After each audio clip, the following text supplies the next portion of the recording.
I hope you all are doing well. ठीक है, अस्सलाम वालेकुम. I hope you all are doing well. So आज थोड़ा सा मतलब just as a quick revision we are doing the reinforcement sheets. ठीक है, and that is for class 8. ठीक है, नॉट फॉर क्लास 7. क्लास 8 के लिए हम जो है वो 3 टॉपिक्स आ रहे हैं. I guess angle circle properties वाला आ रहा है, एक प्रॉपर्टीज़ सर्कल वाला आ रहा है, एक हमारे पास रेशो रेट एंड प्रोपोर्शन आ रहा है, और तीसरा आ रहा है हमारे पास square roots and cube roots. तो starting with the square roots and cube roots हम कुछ सवाल सॉल्व कर लेते हैं, हमें पेपर का पैटर्न पता चल जाएगा. तो वही एक हमारे लिए रिवीजन हो जाएगा. इसी में मैं टेक्निक्स भी डिस्कस करता रहूँगा कि किस सवाल को करने की क्या टेक्निक है. ठीक है, with the passage of time calculator का यूज़ भी सिखा दूँगा कि एंगल सर्कल में किस तरीके से यूज़ करते हैं. ठीक है, तो डोंट वरी, बस जस्ट एंड तक वीडियो को देखना. अगर आपको लगता है कि आप स्किप कर सकते हो तो go for it, I don't mind. But just I am here to give you some tips related to the exams. ठीक है, what is the smallest number by which 392 must be multiplied so that the product is a perfect cube. ठीक है, अब इस type के questions आते रहते हैं. ठीक है, ये आते हैं पेपर 1 के क्वेश्चंस हैं. इसमें आपको पता है कि आपको प्राइम फैक्टराइजेशन सिखा चुके हैं. अगर आप लोगों को बेसिक चीज़ें सीखनी है ना स्क्वायर क्यूब रूट्स के बारे में, तो इससे पिछली वीडियो में वो चीज़ें हैं, तो वो देख सकते हो आप लोग. आपके लिए भी रेलिवेंट है, क्लास 7 को की वीडियो है, आपके लिए भी रेलिवेंट है. अच्छा, what is the smallest number by which 392 must be multiplied so that the product is the perfect square cube. We know कि 392 परफेक्ट क्यूब नहीं होता, लेकिन उसने कहा कि परफेक्ट क्यूब 392 को कोई ऐसे नंबर से मल्टीप्लाई करो कि परफेक्ट क्यूब आ जाए. ठीक है, नाउ अब हम सोचने इसकी बजाय हमें ऑप्शंस दिए हुए हैं, लेकिन अभी हम अज्यूम करते हैं कि हमारे पेपर में ऑप्शंस नहीं आए, तो हम सोचने की बजाय ना एक टेक्निक ऐसी सोच लेते हैं जिसकी वजह से ना हम कोई भी ऐसा यहाँ पर कोई भी नंबर लिखा हुआ आ जाए, क्यूब आ जाए, स्क्वायर आ जाए, हम आराम से कर सकें. फॉर एग्जांपल 392 आपके पास नंबर है, आप 392 के प्राइम फैक्टर्स बनाना स्टार्ट कर दो. 392 का सबसे पहला प्राइम फैक्टर होगा 2, तो 392 को आप 2 से डिवाइड करो तो ये आ जाएगा 196. ठीक है, फिर आप 2 से वापस डिवाइड करोगे तो ये आ जाएगा 98. देन आप 2 से दोबारा डिवाइड करोगे तो ये आ जाएगा आपके पास 49. ठीक है, देन आप 7 से डिवाइड करोगे तो ये आ जाएगा 7, एंड देन एक और बार 7 से करोगे तो ये आ जाएगा 7. ठीक है, अब क्या आ रहा है, 2 का एक क्यूब बन रहा है, 2 का क्यूब बन रहा है, और 7 का स्क्वायर बन रहा है, और यहाँ पर क्यूब रूट है. क्यूब रूट है तो इसका मतलब है कि क्यूब से ही क्यूब रूट कैंसिल हो सकता है. ठीक है, तो ये 2 के क्यूब से ये वाला क्यूब रूट कैंसिल हो जाएगा, लेकिन इस पे जो क्यूब रूट है सर ये स्क्वायर से कैंसिल नहीं हो सकता. तो हमें यहाँ पर एक पावर को ऐड करना पड़ेगा. जब हम एक पावर को ऐड करेंगे ना, तो हमें पता है कि पावर ऐड करने के लिए हमें 7 को एक और बार मल्टीप्लाई करना पड़ेगा, ताकि 7 की पावर 3 बन जाए, और फिर क्यूब रूट से 3 कैंसिल हो जाए और हमारे पास आंसर बन जाए. तो हम कितनी बार मल्टीप्लाई करें, 7 को एक और बार मल्टीप्लाई करें. अब क्या ये बन जाएगा 3, 2 का क्यूब मल्टीप्लाई बाय 7 का क्यूब. तो ये जो एक बार 7 को मल्टीप्लाई कराए ना, यही आपका आंसर होगा. कि आप 392 को 7 से मल्टीप्लाई करोगे तो आपके पास आंसर आएगा क्या, आपके पास आंसर आएगा 392 मल्टीप्लाई बाय 7, सो 2744 आपके पास आंसर आएगा, और ये एक परफेक्ट क्यूब होगा. ठीक है, तो परफेक्ट क्यूब नंबर होगा, आप लोग कैलकुलेटर से चेक कर सकते हो. अभी मेरे पास कैलकुलेटर नहीं है. ठीक है, तो 2744 आपके पास परफेक्ट क्यूब आ जाएगा. तो ये एक बेहतरीन सी टेक्निक है, इसके ज़रिए आप कोई भी सवाल कर सकते हो इस टाइप. ठीक है, फिर आ रहा है second question, find the square root of this. अब आपने क्या करना है, सिंपल, आपने ये उठाना है, आपने प्राइम फैक्टर्स बनाने हैं इसके. ठीक है, प्राइम फैक्टर्स बनाओगे, मैं टेक्निक्स डिस्कस कर लेता हूँ, फिर आप लोग कॉपी में सॉल्व भी करते रहिएगा. ठीक है, तो ये प्राइम फैक्टर्स बनाने इस नंबर के, आप उठाएंगे ये नंबर को और इस नंबर को डिवाइड करना स्टार्ट कर देंगे. अच्छा, बहुत से बच्चों का सवाल होता है सर ये पेपर 1 में आएगा, पेपर 2 में आएगा. देखो ये किसी में भी आ सकता है, ये दोनों पेपर 1 पेपर 2 के सवाल है.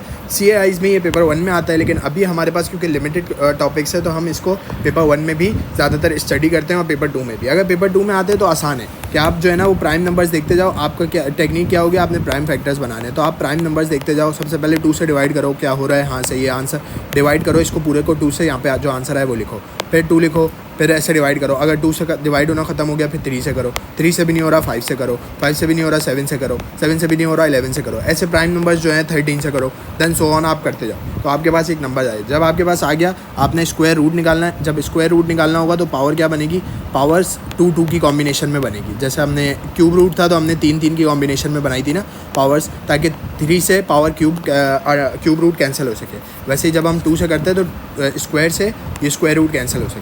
तो आप इसको स्क्वायर के कॉम्बिनेशन में बनाओगे, मतलब 2 का स्क्वायर ऐसे 7 का स्क्वायर ऐसे बनाएंगे, और स्क्वायर से स्क्वायर रूट कैंसिल हो जाएंगे, और फिर जो लेफ्ट ओवर नंबर्स होंगे वो मल्टीप्लाई होकर आपके पास आंसर बना देंगे. ऐसे ये सवाल होते हैं. मैं अभी इसको कर नहीं रहा प्रॉपर सॉल्व, तो आप लोग ये खुद से सॉल्व कर सकते हो. अच्छा, ये डेसिमल वाला एक करा देता हूँ. Find the square root of 1.44 using prime factorisation. नीचे जाते हैं, थोड़ा सा खाली पेज पे ये काम करते हैं. क्वेश्चन नंबर जो भी ये क्वेश्चन नंबर 4 है आई गेस। तो स्क्वायर रूट ऑफ 1.44।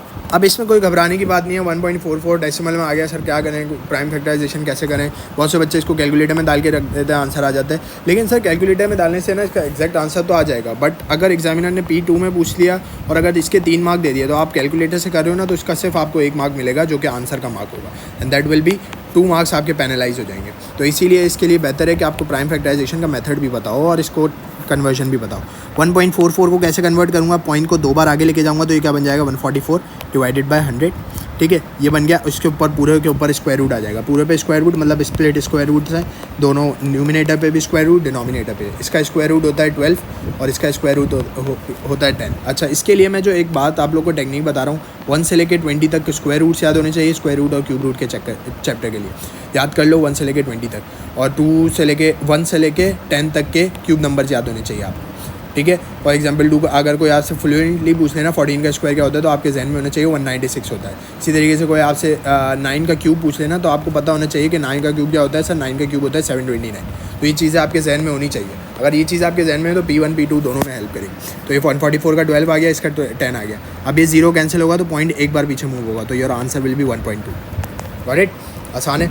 ठीक है, तो अब आगे बढ़ते हैं। ठीक है, let's coming on towards another question, that is compute the cube root of 1.728 by using prime factorisation. एक क्यूब रूट का भी करा देता हूँ मैं, ठीक है, ताकि आप लोग को वो रहे कि अंडर क्यूब रूट 1.728। अगर क्यूब रूट का सवाल आता है, कोई वो नहीं है, स्क्वायर रूट क्यूब रूट एक ही है, बस क्यूब रूट में 3 लिखा हुआ होगा तो कॉम्बिनेशन 3-3 का बनाना है, पेयर 3-3 का बनाना है, और स्क्वायर रूट में 2-2 के पेयर बनेंगे। प्राइम फैक्टराइजेशन वही रहेगी, पॉइंट को 3 बार आगे मूव करूँगा, 1 2 3, 3 टाइम्स आगे मूव करा 1728, तो नीचे कितने जीरोज़ लग गए 1 2 3, 3 जीरोज़ लग गए, और ये स्क्वायर क्यूब रूट आ गया। अब क्यूब रूट दोनों पे स्प्लिट होगा, इस पर भी, ठीक है, और इस पर भी। सही है, अब दोनों पे स्प्लिट हो गया। अच्छा, 1000 का क्यूब तो मुझे पता है सर क्या होता है, 10 होता है, लेकिन मुझे 1728 का नहीं पता, तो 1728 का कैसे निकालूंगा प्राइम फैक्टराइजेशन में। तो फिर मैं 1728 को किससे सबसे पहले डिवाइड करूँ, सर सबसे पहले आप कर लें 1728 को डिवाइडेड बाय 2 कर लें, तो आपके पास आ जाएगा 8 और ये 6 और ये 4। ठीक है, फिर आप दोबारा डिवाइड बाय 2 करें तो आपके पास आएगा 432। फिर दोबारा से सर डिवाइड हो सकता है तो दोबारा डिवाइड कर लें, सर 216 आएगा। फिर दोबारा डिवाइड कर लें, सर दोबारा डिवाइड हो सकता है 108 आएगा। सर दोबारा डिवाइड कर ले तो 2 5 10 और 54 आ जाएगा ये। ठीक है, एंड दोबारा डिवाइड करेंगे तो सर 2 2 4 और 2 7 14, तो 27 आ जाएगा। फिर अब ख़त्म हो गया सर, अब क्या 2 के टेबल से नहीं 3 के टेबल से, 3 9 3 3 और 3 1। सही है, अब ये कितने पेयर बन गए, एक 3 का पेयर, एक 3 का पेयर और एक 3 का पेयर। अगर क्यूब रूट होगा तो 3 के पेयर, स्क्वायर रूट होगा तो कितने पेयर बनेंगे, 2 के पेयर बनेंगे। ठीक है, लेकिन क्यों सर 3 के बन रहे हैं, तो अगर मेरे 3 के नहीं बन रहे हो तो इसका मतलब आप कुछ गड़बड़ कर रहे हो, कुछ गलती कर रहे हो। ठीक है, अगर 3 के नहीं बन रहे हो और आप सिर्फ प्राइम फैक्टराइजेशन कर रहे हो। ठीक है, तो अब आपने देखा कि कितने पेयर है। ठीक है, यहाँ पर लिख लेता हूँ 2 multiply by 2 cube multiply by 3 cube. ठीक है, क्यूब रूट से 3 3 3 कैंसिल हो जाएंगी पावर्स, 2 2 2 3 बच जाएगा, तो 2 2 4 4 3 12। तो इसका मतलब मुझे आंसर मिल गया कि 12 का ही क्यूब रूट है। तो 12 का क्यूब रूट है, वापस वही आंसर आ गया घुमा फिरा के। देखो ये इसका आंसर भी है, ये इसका आंसर भी है, दैट्स जस्ट अ कोइंसिडेंस।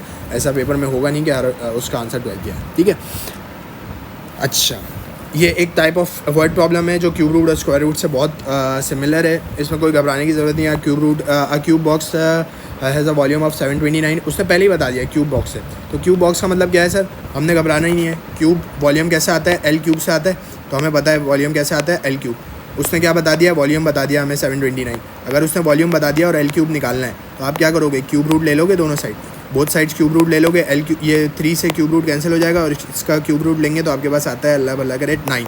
आपको याद होगा तो आप लिख सकते हो कि एल लेंथ क्या होगी, लाइन। उसने यही पूछा what is the length of edge of one of the box, ये आंसर भी दिया। ठीक है, तो ये इसी तरीके से सारी वर्ड प्रॉब्लम्स। ठीक है, फिर हमारे पास एक ये रेशोज़, अब हमारे पास रेशो थोड़ा सा स्टार्ट हो जाता है। रेशोज़ को देख लेते हैं कि रेशोज़ किस तरीके से होते हैं। फॉर एग्जांपल क्वेश्चन नंबर 14 और 15 सेम है, तो मैंने बोला 15 करा देता हूँ, थोड़ा सा मुझे उसमें टेक्निकलिटी लग रही थी।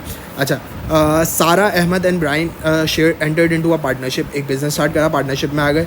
सारा ने कितना कंट्रीब्यूट करा है, 8000, अहमद ने 12000 और ब्राइन ने कितना कंट्रीब्यूट करा है, 10000। ठीक है, तीनों का ये रेशो है कि इन्होंने इतना इतना वो करा है, बिजनेस में लगाए पैसे। If the total profit after 1 year was 6000, how much profit should each partner receive. अब देखो अगर 6,000 का प्रॉफिट होता है तो जितनी जितनी इन्वेस्टमेंट लगाई है उस हिसाब से प्रॉफिट मिलना चाहिए, भले जिसने जितना भी काम करा है, लेकिन जिसने जितनी इन्वेस्टमेंट लगाई है उतना उसको प्रॉफिट मिलना चाहिए। तो अगर मैं देखूँ ना इस टाइप के सवाल आए तो मेरे पास बहुत सारी टेक्निक्स है। एक तो रेशो बना के कर लो, दूसरा मैं एक टेक्निक आप लोगों को बताता हूँ, अगर आप लोगों को समझ आए तो गो फॉर इट, वरना रेशो वाली टेक्निक से भी जा सकते हैं। ठीक है, ये तीनों जो समय ना अगर रेशो इस टाइप के सवाल आए तो ये तीनों को आप क्या कर लो, ऐड कर लो। अगर मैं तीनों को ऐड करूँ तो कितना टोटल बनता है, टोटल इन्वेस्टमेंट बनती है 30,000 की, नहीं हाँ 30,000 की इन्वेस्टमेंट बनी टोटल। ठीक है, और प्रॉफिट कितना आया है 6,000। जिसका शेयर निकालना है ना, जिसका शेयर निकालना है आपको, जिसको डिवाइड करना है वो यहाँ रखो, जिसका शेयर निकालना है उसको ऊपर रखोगे। जैसे सबसे पहले मैं निकाल रहा हूँ सारा का, तो 8,000 ऊपर रखा और टोटल इन तीनों का टोटल नीचे रख दिया। सिंपल हो गया। अब क्या करेंगे, अब सर सिंपल से ये आपके 3 ज़ीरोज़ जो है इस 3 ज़ीरोज़ से कैंसिल हो जाएंगे, 6 1 6 हो जाएगा और 6 5 30 हो जाएगा। ठीक है, 5 1 5 हो जाएगा और 5 1 5 हो जाएगा, ये 3 इधर के जाएगा तो 5 6 30 और 1600 आ जाएगा। ठीक है, if I am not mistaken तो 1600 आ रहा है, नहीं 1600 नहीं आएगा, 6,000 आ जाएगा, सॉरी माय बैड। तो ये आएगा 6 और आपके पास आ जाएगा, अच्छा इसको सॉल्व कर लेना, 6,000 मल्टीप्लाई बाई 8,000 आएगा और डिवाइडेड बाय आपके पास हो जाएगा 30,000। तो ये आपके पास आ रहा है 16,000, यहाँ पर एक 1 मिसिंग है, तो ये आपके पास 1600 आपके पास क्या आ जाएगा, 1600 आपके पास आ जाएगा शेयर। ठीक है, 6,000 में से अगर आप शेयर निकालोगे तो ये क्या आएगा आपके पास 1600 आ जाएगा, जो कि हमारा भी यही आ रहा था मैनुअली करने पे। ठीक है, सही है। अच्छा 6,000 नहीं आएगा शेयर, 16,000। ठीक है, क्योंकि अगर 6,000 शेयर आ जाएगा तो फिर तो टोटल अमाउंट ही सारा को दे दिया आपने, बाकी दो को क्या मिलेगा। सो टोटली 6,000 का प्रॉफिट है और 6,000 सारा को दे दिया तो मसला है, इस आंसर में मसला है, इसको चेक कर लेना, 1600 आंसर है। ठीक है, अगर आपको अहमद का शेयर निकालना है क्या करोगे, वही टेक्निक, 6,000 को डिवाइड करना है, 6,000 में यहाँ पर लिखा, ठीक है, नीचे टोटल लिखा और अहमद का शेयर कितना था, अहमद ने कितने पैसे लगाए 12,000, तो अहमद को 12,000 के हिसाब से पैसे मिल जाएंगे। तो आप क्या करोगे, 6,000 को मल्टीप्लाई बाय 12 करोगे, मैनुअली भी कर सकते हो, आपके पास कैलकुलेटर होगा उससे भी कर सकते हो। ठीक है, और डिवाइड कर दोगे, किससे डिवाइड कर दोगे आप 3,000 से, तो इसका आंसर 30,000 से, इसका आंसर बिल्कुल ठीक आ रहा है 2400। सही है। सिमिलरली तीसरा आपको पता है, 2 के शेयर पता चल गए, तीसरे का आप डायरेक्ट माइनस करके भी निकाल सकते हो और इसी तरीके से भी निकाल सकते हो। ठीक है, एक बार तीसरे का इसी तरीके से करके देखना, अगर आपको आ गया है तो मतलब ये तरीका बेस्ट है। ठीक है, मैथमेटिक्स में टेक्निक मैटर नहीं करती, मैथमेटिक्स में what the thing matter is कि आप सॉल्व कर रहे हो, अंटिल अनलेस आप सही सॉल्व कर रहे हो, दैट्स गुड। ठीक है, इन अ स्प्रिंग, अच्छा ये है डायरेक्टली इन्वर्सली प्रोपोर्शनल का 1-2 सवाल करा देता हूँ। ठीक है, डायरेक्टली प्रोपोर्शनल हमेशा याद रखो, एक यहाँ पर लिख देता हूँ मैं, डायरेक्टली प्रोपोर्शनल का मतलब क्या है कि आपके पास दोनों चीज़ों का एक साथ इंक्रीज होना। तो they are, if the return is X Y is directly proportional to X, so Y is equals to K X लिखेंगे। ठीक है, और अगर इन्वर्सली कह रहा है तो इन्वर्सली में क्या करते हैं, इन्वर्सली में कुछ भी नहीं करते, इन्वर्सली में करते हैं Y is K upon X. ठीक है, तो inversely Y K upon X होता है और directly K upon Y is equals to X. ठीक है, कि वाई बढ़ेगा तो एक्स बढ़ेगा। ठीक है, और अगर वाई बढ़ेगा तो एक्स कम होगा, तभी वाई ये ऊपर वाली वैल्यू बढ़ेगी। तो this is called the 2 sides of directly and inversely proportion. ठीक है, अब हम ये फॉर्मेट को लगा के इसको सवालात को करेंगे। In a spring the tension T newtons is directly proportional to the extension of the spring. ठीक है, उससे बता दी कि टी है वो ई से वो है, मतलब आप कह रहे हो एक्सटेंशन से उसका लेना देना है। और कैसा रिलेशन है, डायरेक्टली रिलेशन है। तो टी सर हम यूँ लिख सकते हैं और इसका रिलेशन इससे कितना है, ऐसा है। सही लिखा है मैंने, ये चीज़ मैंने लिख दी यहाँ पर। अब मैं क्या करूँगा, when the tension is 180 Newton's the extension is 4 centimetre. जब न्यूटन्स 180 होता है तो एक्सटेंशन क्या होता है 4। तो अगर मैं इसको यहाँ पर डालूँ 180 और क्या डालूँ यहाँ पर 4 डालूँ, क्योंकि एक्सटेंशन है ना, ई है तो एक्सटेंशन है तो 4 सेंटीमीटर है। सही है, तो मैंने 4 डाल दिया। अब ये यहाँ जाके क्या हो जाएगा, डिवाइड हो जाएगा। तो 180 डिवाइडेड बाय आप 4 करोगे तो आपके पास क्या आ जाएगा 45। ठीक है, तो आपके पास आ जाएगा के की वैल्यू 45 आ गई। जब आपके पास के की वैल्यू आ गई ना, अगला पार्ट देखना, आपसे इक्वेशन पूछा होगा, find an equation connecting T and Y. आपने कनेक्टिंग टी एंड वाई एक इक्वेशन बनाई, T is equals to K X की वो मतलब आप के ई लिख सकते हो, के वाई लिख सकते हो। उसने वाई लिखा है तो आप वाई से रिप्रेजेंट कर दो, मैंने ई से रिप्रेजेंट कर दिया था, कोई प्रॉब्लम नहीं। ठीक है, आप क्या लिखोगे, टी इज इक्वल्स टू के की जगह 45 आएगा और वाई लिख दोगे, सिंपल। देखो यही आंसर आ रहा है, सही ना। अब वो कह रहा है work out the tension when the extension is 3 centimetre. अब यही इक्वेशन को हर पार्ट में यही इक्वेशन को यूज़ करते जाओगे, हेंस है मतलब हर पार्ट में इसी इक्वेशन को यूज़ करोगे। कब आपने एक्सटेंशन 3 रखनी है तो टी क्या आएगा, तो सर लिख लेते हैं, एक्सटेंशन y की जगह पे आएगी, 3 रखेंगे, 45 को 3 से मल्टीप्लाई करेंगे, 40 मल्टीप्लाई बाय 3 हो जाएगा आपके पास 120 और 5 मल्टीप्लाई बाय 135 आ जाएगा आपके पास, ठीक है। तो टी आपके पास आ गया 135 न्यूटन्स आ गया, ये लिखना मत भूलना। वर्क आउट द एक्सटेंशन में टेंशन इज 585 यूनिट। तो अब आपको क्या करना है, अब आपको दूसरी साइड बता दिया और अब आप क्या करोगे, t is equals to 45 y लिखते हो, अब आप लिखोगे 585 is equals to 45 divided by y. तो 585 को किससे डिवाइड कर दोगे, 45 से। तो अगर आप डिवाइड करो तो आपके कैलकुलेटर में आंसर आ जाएगा y इक्वल्स टू 13। तो 13 आपके पास यही आंसर आ रहा है, ये रहा लिखा, ठीक है। तो इस तरीके से एक टेक्निक से, एक पैटर्न से लेके चलोगे, हमेशा कभी कोई गलती नहीं होगी, ठीक है, कोई प्रॉब्लम नहीं आएगी कभी, ठीक है। अच्छा ये देखो, एक इस टाइप का भी सवाल करा देता हूँ। If 5 trucks transport 120 tons in 2 days। ये तीन वाले वो सवाल है, 3 रेशोज़ इसमें इंक्लूडेड है। तीनों रेशोज़ को एक साथ कैसे सॉल्व करते हैं ये मैं करा देता हूँ, ये थोड़ा सा अच्छा सवाल है, ठीक है। इफ़ 5 ट्रक्स, एक बार टेक्निक देख लो, ऐसे ही सारी टेक्निक से होगा। If 5 trucks transport 120 tons of goods in 2 days। अगर 5 truck 120 tons of goods transfer करते हैं 2 days में, तो हम यहाँ पर इन्फॉर्मेशन को लिख लेते हैं, ठीक है। क्वेश्चन नंबर कौन सा कर रहे हैं हम, क्वेश्चन नंबर देख लें एक बार, फिर इधर उधर नहीं हो रहा है। 21 5 ट्रक्स हैं, इनका रेशो हम किससे बनाएंगे, गुड्स और आई गेस डेज़, ये तीनों का रेशो, ठीक है। 5 ट्रक्स 120 गुड्स 5 कितने डेज़ में ट्रांसफ़र कर रहे हैं देख लेते हैं एक बार। इन्फॉर्मेशन 2 days में transfer, 120 ton of goods 2 days में ट्रांसफ़र करते हैं, ठीक है। तो वो क्या पूछ रहा है, अगर ऐसा होता है कि what goods quantity will 7 trucks transport in 3 days, ठीक है।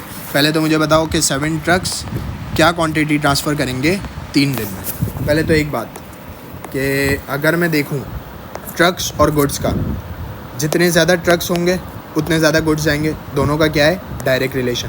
अगर दोनों का डायरेक्ट रिलेशन है तो क्रॉस मल्टीप्लिकेशन होती है, डायरेक्ट में क्रॉस और इनडायरेक्ट में आमने सामने, ठीक है, ये बात याद रखना, सही है।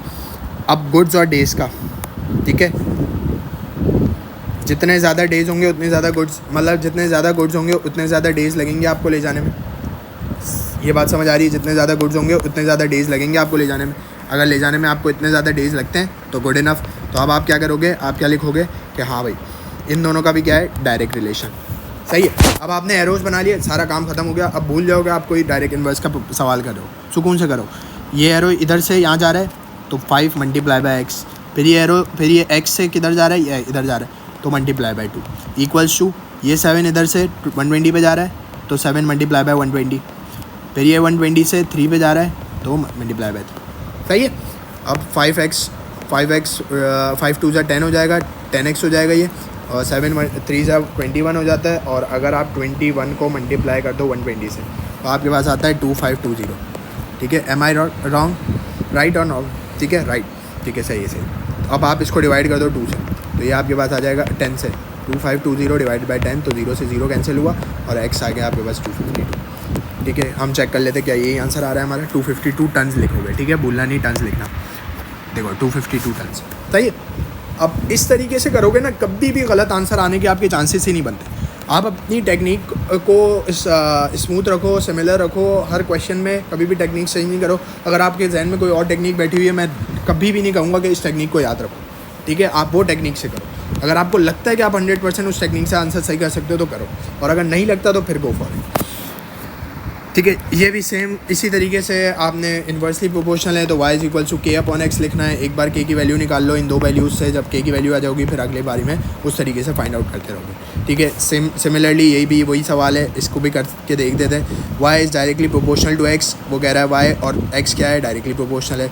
When y equals to 24 x equals to 8, तो y 24 होगा तो x क्या होगा आपके पास, x क्या होगा 8 होगा। तो k की वैल्यू ऐसे आ जाएगी, k की वैल्यू आ जाएगी सर 3 आ जाएगी। जब k की वैल्यू 3 आ गई, अब आपने work out the value of y when x equals to 2, तो अब आप क्या करोगे, आप ये वाली equation y equals to 3x लिखोगे और x की जगह 2 डालोगे तो आपके पास y की वैल्यू आ जाएगी। y की वैल्यू क्या है 6। पहले ये इक्वेशन हमेशा बना लो, पहले इक्वेशन बना लो फिर आगे के सारे पार्ट्स होते रहे, सही है। तो 6 की वैल्यू आ रही है, सही। ये आपके पास ये थोड़ा सा आपको ये 2 टॉपिक्स का मैंने ओवरव्यू दे दिया है, सही है। जिस टाइप के सवाल आते थे वो सारे टाइप्स के सवाल डिस्कस कर लिए। अब आ जाओ दूसरी वर्कशीट पे, थोड़ा सा हम एंगल प्रॉपर्टीज़ को देखो। ये सवाल जो मैंने पिछले शीट में कराया ना वैसे ही है। इसमें देखो पहले से ही है ना वो नंबर स्क्वायर रूट बना हुआ है, अगर परफेक्ट स्क्वायर है, क्योंकि 16 का परफेक्ट स्क्वायर करो तो 4 आता है आपके पास। आपको पता है कि 16 is a perfect square number.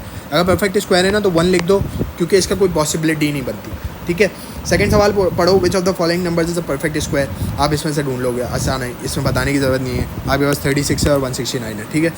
What number must be multiplied by 25 to create a perfect cube. Similarly वही आप एलसीएम प्राइम फैक्टर्स बनाओगे, जो कमी होगी उसको मल्टीप्लाई कर दोगे, आ जाएगा। सिमिलरली ये भी ये परफेक्ट स्क्वायर बनाना है, परफेक्ट स्क्वायर वहाँ पे क्यूब बनाना था इसलिए 3 नंबर चाहिए था, स्क्वायर बनाना होगा तो 2 नंबर चाहिए होंगे। Which of the following direct variables pairs of variables are directly proportional. आप बताओ इन दोनों में से डायरेक्टली प्रोपोर्शनल कौन से। Distance and time at constant speed. अगर डिस्टेंस और टाइम है, स्पीड कॉन्स्टेंट है। फॉर एग्जाम्पल एक एग्जाम्पल दे रहा हूँ, मुझे मेरे घर से अपने जहन में एग्जाम्पल बना लिया करो, उसके बाद सॉल्व करो। डिस्टेंस और टाइम का क्या रिलेशन होगा। मेरा स्कूल से घर है 15 किलोमीटर्स के डिस्टेंस में, ठीक है। और अगर मैं स्कूल से अपने एयरपोर्ट का डिस्टेंस देखूँ तो वो है 30 किलोमीटर। स्पीड मेरी सेम है, रोज़ मैं मोटरसाइकिल पे ही जाता हूँ या कार में ही जाता हूँ। अगर कार में जा रहा हूँ रोज़ तो घर पहुँचने में मुझे ज़्यादा देर लगेगी या फिर एयरपोर्ट पहुँचने में। जाहिर बात है एयरपोर्ट पहुँचने में, क्योंकि दूर है, एयरपोर्ट दूर है घर से, तो घर पहुँचने में कम टाइम लगेगा, एयरपोर्ट पहुँचने में ज़्यादा टाइम लगेगा। तो जितना ज़्यादा डिस्टेंस होगा उतना ज़्यादा टाइम लगेगा। दोनों चीज़ें डायरेक्टली रिलेटेड है, तो आंसर क्या होगा, डायरेक्ट, ठीक है। Temperature and ice cream sales. अगर टेम्परेचर फॉर एग्जांपल हम एक शॉप लेके बैठा हूँ, ठीक है।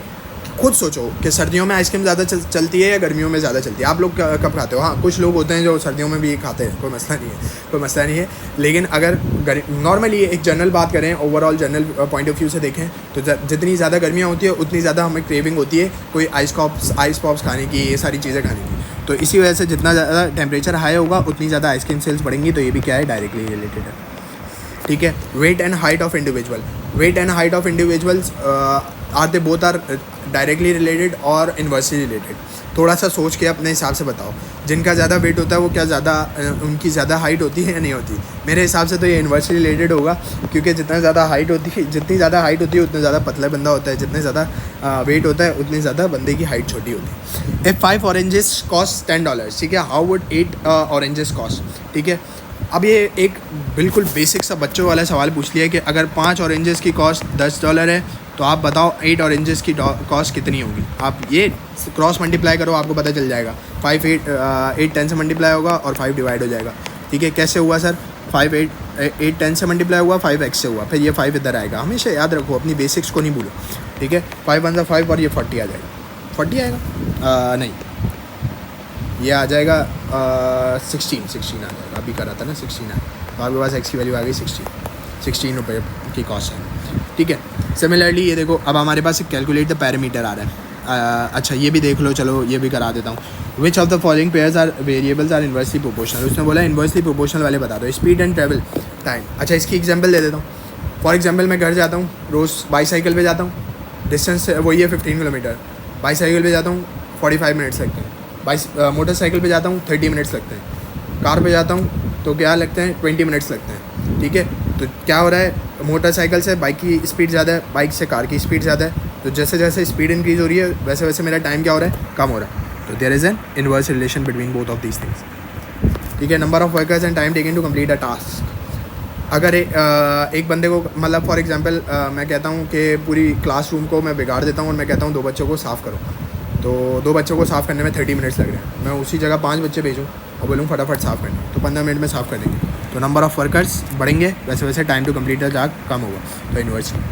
Price per item and quantity purchase. देखो अगर अज्यूमिंग टोटल कॉस्ट रिमेन्स है, यहाँ पर यही बात है कि अगर फॉर एग्जांपल हमारे पास 400 रुपीज़ है, मम्मा ने 400 रुपीज़ दिए और बोले जाओ बेटा शॉपिंग करके आओ, ठीक है। और कोई भी 10 आइटम्स ले आना। हम चले गए हम चले गए वो पुराने वाले दौर में $1 शॉप में जहाँ हर चीज़ 50 रुपये की मिलती। तो हमने 400 को डिवाइडेड बाय 50 करा तो हमें पता चला हम 8 आइटम्स खरीद सकते हैं। तो हमने 8 आइटम्स खरीद लिए। लेकिन अगर मैंने आइटम्स बढ़ाई, फॉर एग्जांपल मैंने 9 आइटम्स करी, तो 9 आइटम्स करने से फॉर एग्जांपल मैंने 8 आइटम से 9 आइटम्स करी, तो अब मुझे 50 वाली नहीं खरीदनी पड़ेंगी। अब मैं 9 आइटम्स कौन सी खरीद सकूँ, 40 रुपीज़ वाली, क्योंकि मुझे पता है कि मेरा बजट 400 का है। तो मैं 9 आइटम्स करूँगा तो मेरे पास 450 का बिल हो जाएगा, जो मैं पे नहीं कर सकता। तो इस वजह से मेरे आइटम्स बढ़ने की वजह से मेरी प्राइस पर आइटम क्या हो गई, कम हो गई। तो जब आपकी वो कॉस्ट बढ़ने की वजह से, फॉर एग्जांपल आपने नंबर ऑफ़ आइटम्स बढ़ाए, तो आपकी प्राइस पर आइटम क्या हो गई, आपकी प्राइस पर आइटम क्या हो गई, आपकी प्राइस पर आइटम बढ़ी। ठीक है, प्राइस पर आइटम बढ़ी या कम हुई, कम हो गई सर, कम हो गई ना। अब 50 रुपीज़ में नहीं खरीदूँगा, अब मैं कुछ खरीद रहा हूँ 44.4 रुपीज़ में। ठीक है, क्योंकि मैंने देखा कि अगर कोई सस्ती चीज़ है तो मैं वो सस्ती चीज़ करूँगा, क्योंकि मेरा पास बजट लिमिटेड है। उसने क्या कहा है, assuming total cost remain constant, तो this will also be an inversely proportion. ठीक है, अच्छा, the diagram shows a sector of a circle, centre O and the radius of a circle. ठीक है, ये बहुत आसान से सवाल है। उससे एरिया ऑफ अ सेक्टर, दो फार्मूलाज देख लो। एक एरिया ऑफ अ सेक्टर का फार्मूला होता है, एक आर्क लेंथ का फार्मूला होता है। अगर वो एग्जामिनर कहता है leave it in the form of pi की फॉर्म में रहने दो। फॉर एग्जांपल थीटा अपॉन 360 कैसे आता है, 2 पाई आर स्क्वायर से आता है। क्यों, क्योंकि area of a circle pi r square होता है। थीटा क्या होता है, हमारे पास कुछ पार्ट का हमने निकालना होता है, तो थीटा ये वाली चीज़ होती है। और हमें पता है 360 पूरा सम ऑफ सर्कल होता है। ठीक है, और आर्क लेंथ निकालना है, तो आर्क लेंथ का क्या होता है, थीटा अपॉन 360 इंटू हमें पता है सर्कमफेरेंस का 2 पाई आर होता है, तो 2 पाई आर से मल्टीप्लाई कर देंगे। ठीक है, अब वो क्या पूछ रहा है, the diagram shows the sector of a circle, centre O, the radius of this 13 बता दिया, the angle, calculate the area of sector. उसने एरिया ऑफ सेक्टर निकालने के लिए कहा आप 150 रखेंगे इसको, आप इसको नीचे 360 रखेंगे। ठीक है, और 2 और पाई आर स्क्वायर। उसने है ना आपको 3 सिग्निफिकेंट फिगर्स में कह दिया है। अब डेसिमल में चेंज करोगे ही करोगे आप आंसर। ठीक है, मतलब पूरा आंसर कैलकुलेटर में जाएगा, तो आर की जगह क्या आएगा, 13 आ जाएगा, 13 का स्क्वायर। ठीक है, इंटू 150 अपॉन 360 आ जाएगा। ठीक है, अब ज़रा मैं करूँ कोशिश कैलकुलेटर में पुट करने की। तो देखो 150 divided by 360, you will make sure कि आपका ये जो ऊपर देख रहे हो कैलकुलेटर में डी है, आपका कैलकुलेटर डी पे होना चाहिए। अगर आपका कैलकुलेटर आर पर है तो आप अपने बड़े भाई या बहन से या यूट्यूब पे सर्च कर लो how to switch your calculator into radian mode, क्योंकि सबके पास ये वाला कैलकुलेटर नहीं होगा, इसीलिए मैं अभी बताऊं तो इररेलेवेंट हो जाएगा। इसीलिए मैं कह रहा हूँ कि how to switch your calculator, model डालो और सर्च कर लो कि डिग्री से डिग्री मोड पे कैसे करते हैं। आर पे नहीं होना चाहिए, ये डी पे होना चाहिए जहाँ पर मेरा बी है। ठीक है, यहाँ अगर डी की जगह आर लिखा हुआ आ रहा है ना, तो चेंज करा के जाना पेपर में, वरना गड़बड़ करके आओगे। मल्टीप्लाई कैसे करोगे, मल्टीप्लाई करोगे आप पाई आर स्क्वायर से, तो पाई आपकी आएगा शिफ्ट और इसको प्रेस करने से पाई आ जाएगा, और आर स्क्वायर है ना तो 13 का स्क्वायर आ जाएगा आपके पास, if I am not mistaken. तो ये आपके पास आएगा 84। आपको डेसिमल में चाहिए 221.22। ठीक है, आपको 3 सिग्निफिकेंट फिगर में लिखना है, तो आपका आंसर क्या आ रहा है, 221.22। ठीक है, अब आप देखो 3 सिग्निफिकेंट फिगर में क्या लिख सकता हूँ, 221 लिख सकता हूँ, तो 221 लिखूँगा, ख़त्म। सही है। अच्छा, ये सेम वही सवाल उसी तरीके से सवाल करने। ठीक है, स्क्वायर रूट, क्यूब रूट सब समझाया मैंने। ठीक है, ये एक सवाल है जो कह रहा है 6 builders can build 10 houses in 30 months. ठीक है, यहाँ पर ये वो 3 वाला आ गया, मैं एक और बार करा देता हूँ ताकि बच्चों को प्रॉब्लम ना हो। बिल्डर है, रेशो बना लो, बिल्डर है, हाउस है, ठीक है, और मंथ्स है, बन गए। ठीक है, 6 बिल्डर 10 हाउसेस 30 मंथ्स। हम डेडिएशन बाद में देखते हैं। 18 builders, same number of houses बनाने 10। ठीक है, और कितने मंथ्स लगेंगे ये देखो। अब अच्छा, जितने ज़्यादा बिल्डर होंगे उतने ज़्यादा हाउसेस बनेंगे। ये चीज़ है कि जितने ज़्यादा बिल्डर्स होंगे उतने ज़्यादा क्या बनेंगे, हाउसेस बनेंगे। अगर ऐसा है तो ठीक है सर, बिल्डर्स के बढ़ने से हाउसेस बढ़ेंगे। ठीक है, और हाउसेस अब दोनों में क्या है, डायरेक्ट रिलेशन है। जितने ज़्यादा बिल्डर्स होंगे उतने ज़्यादा हाउसेस बनेंगे, तो ये दोनों का क्या है, क्रॉस बन जाएगा, क्योंकि डायरेक्ट रिलेशन है। सर जितने ज़्यादा हाउसेस होंगे उतना ज़्यादा टाइम लगेगा, बिल्कुल। तो जितने ज़्यादा हाउसेस होंगे उतना ज़्यादा टाइम लगेगा, तो इनका भी क्या है, डायरेक्ट रिलेशन। तो ये करेंगे, फिर इसके बाद आप सॉल्व कर लेंगे। ठीक है, हाँ, ये वाला एक करा देता हूँ, एक 17 करा देता हूँ, एक 21 करा देता हूँ। अब brother and sister Betty and Jim are to divide 1800 divided by between them in the ratio of 5:4। 1800 को डिवाइड करना है 5:4 के रेशो में। ठीक है, 5:4 का रेशो मतलब ब्रदर के पास, बेटी के पास और जिम के पास सेम आने चाहिए। ब्रदर एंड सिस्टर की बात हो रही है, तो हम बी बेटी और जे फॉर जिम। ठीक है, ये दोनों का रेशो है। अगर टोटल रेशो देखें तो कितना है, 9 है, क्योंकि 5 + 4 टोटल है। आपने निकालना है, इसको डिवाइड करना है इन दोनों के बीच में। जब भी एक अमाउंट को 2 के बीच में डिवाइड करना होता है, मैंने अभी सिखाया था, 1800 ऊपर रखें, नीचे टोटल रेशो लिखें, और बेटी का निकालना है तो ऊपर 5 रख दें। ठीक है। और इसी तरीके से अगर ये बैटी का निकल जाएगा, और इसी तरीके से आपको जिम का निकालना है तो क्या करोगे, 1800 रखोगे, मल्टीप्लाई बाय 4 रखोगे, डिवाइड बाय 9 कर दोगे, ठीक है। तो ये आपके पास डिफरेंट टेक्निक्स है। आप अगर रेशो वाले मेथड से करना चाह रहे हो उस मेथड से कर लो, इससे करना चाह रहे हो उससे कर लो। आप कोई भी मेथड लगाओ, आपका कोई भी टीचर मना नहीं करेगा कभी भी, ठीक है। मेथड मैटर नहीं करता, आंसर मैटर करता। W is inversely proportional to F when F is equals to 12 and W is equals to 40. Find the formula connecting W and F, ठीक है। ये कह रहा है कि W एक इन्वर्सली रिलेटेड दोनों आपस में इन्वर्सली प्रोपोर्शनल है। चलो इन्वर्स प्रोपोर्शनल का पहला सवाल आया है, y W is equals to K upon F, ठीक है। F is equals to 12 and W is equals to 40। तो जब F 12 है, F12, W 40 है, एक मिनट, W 40 है तो F क्या है आपके पास, F क्या है 12 है, तो 12 यहाँ जाके मल्टीप्लाई हो जाएगा। ज़रा करो तो 40 मल्टीप्लाई बाई 12, तो अल्लाह भला करे 400 और 480, तो 480 आ जाएगा K की वैल्यू। तो अब आपके पास इक्वेशन क्या बनेगी, W is equals 480 upon F, ठीक है। फाइंड द फार्मूला, कर लिया हमने, कर लिया ये connecting formula. Find the value of W when F equals to 60। तो W की वैल्यू निकालनी है जब F 60 होगा, तो 480 डिवाइड बाई 60, 60 होगा 8 आ जाएगा, आपके पास आ जाएगा 8। तो W की वैल्यू आई, ठीक है। आसान है, देखो कोई भी मुश्किल चीज़ नहीं है इसमें, कितनी आसान, सारी चीज़ें आसान है। डायरेक्ट इन्वर्स प्रोपोर्शन हो, ये एरिया सेक्टर हो, देखो ये वाला सवाल है पैरामीटर निकालना है। पैरामीटर निकालने का मतलब क्या है कि आपको ये तीनों साइडों को ऐड करना है। ये जो तीनों साइडें बनी हुई है ना, एक मिनट में बताता हूँ, ये वाली और ये वाली। तो पहले आप आर्क लेंथ निकालोगे, ठीक है। आपके पास रेडियस और एंगल है ना, आप आर्क लेंथ का फॉर्मूला लगाओगे, ये वाला आर्क लेंथ का ये वाला फॉर्मूला लगाओगे, आर्क लेंथ निकालोगे, आर्क लेंथ आ गई, फिर आप 8 + 8 + आर्क लेंथ कर दोगे, तो आपके पास पैरामीटर आ जाएगा। हर चीज़ की टेक्निक को समझो, हर चीज़ के थ्योरी को समझो, जब चीज़ें समझ आ जाएंगी खुद ब खुद होने लग जाएगा, ठीक है। I wish you all the best for your exam and for your paper, ठीक है। Don't hesitate, don't panic your self in the paper, ठीक है। Just try to do the things that you जो आपको पहले आती है उसको पहले करो, ठीक है। जो नहीं आता फिर उसको बाद में करो, ठीक है। जब आप एक पेस बन जाता है तो फिर आप खुद ब खुद सेटल होने लग जाते हो कि हाँ ये चीज़ नहीं आ रही, ठीक है, अच्छा इसको इस तरीके से बाद में कर देखूँगा तो हो सकता है आ जाए, और बाद में देखने पे ज़रूर आ जाती है, क्योंकि जब आपका माइंड एक बार प्रोसेसिंग स्टार्ट कर देता है ना, तो फिर आपको जो भूली हुई चीज़ें हैं वो भी आ रहा है, ठीक है। बाकी all the best, Allah is always with you, marks doesn't matter, ठीक है। तो अल्लाह पे भरोसा रखना है, प्रिपरेशन पूरी रखनी है, इंशाल्लाह आप लोगों का पेपर अच्छा जाए, ठीक है। ऑल दी बेस्ट, अल्लाह हाफ़िज़, दुआओं में याद रखिए।